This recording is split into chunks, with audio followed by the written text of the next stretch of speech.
In 2012, when I retired from teaching, I started volunteering in the Elkins Park campaign office for President Obama. A month later, I was told that the president was coming to Philly for a fundraiser, and he wanted to meet some volunteers and thank them for their service. And I was picked to be one of those volunteers. Excited doesn't even begin to touch how I felt. Now, I had 2 days to prepare and so much to do. I needed clearance from the Secret Service, a new outfit, a new hairdo, and because I was going to be shaking the president's hand, a manicure. I also wanted a photograph of the president for him to autograph. So the big day arrives, all my ducks are in a row, everything done. I drove to the airport, parked in the special parking lot, and there was a trailer set up by the Secret Service. I went into it, and I went through security, and I joined my fellow volunteers out on the tarmac. It started to rain. I look around, and we are surrounded by several one-story buildings with flat roofs, and on top of the roofs are Secret Service agents decked out in body armor with sniper rifles. Okay? I felt like I was on a movie set.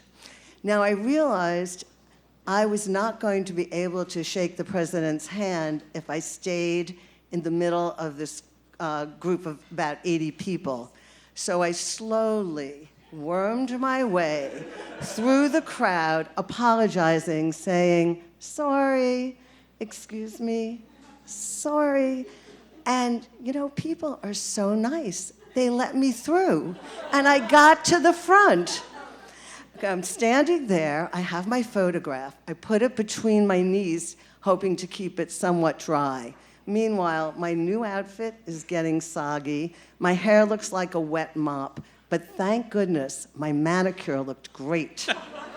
Okay, now, we're waiting there about 20 minutes, and slowly, Air Force One comes taxiing in front of us.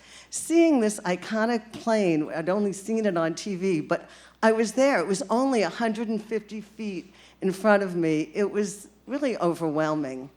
They roll up the stairs to the door. The door opens of the plane.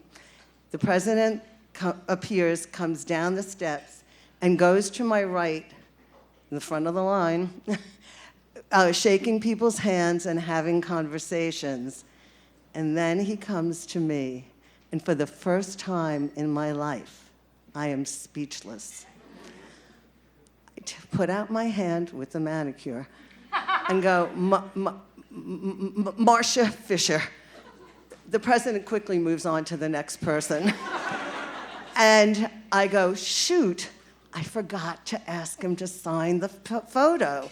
I retrieve it from between my knees, and by this time he's at the next person, and he finishes talking to that person and says, "Sorry, guys, I gotta leave. I'm running late." And I lean over with the photograph against the person next to me and say, could you please sign my picture? And he says, "No, I can't. I gotta go." And I say, "Please, please, please, please, please."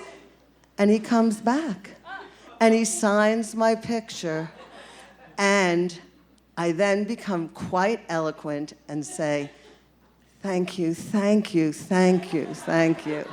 And I thank all of you for listening to my story.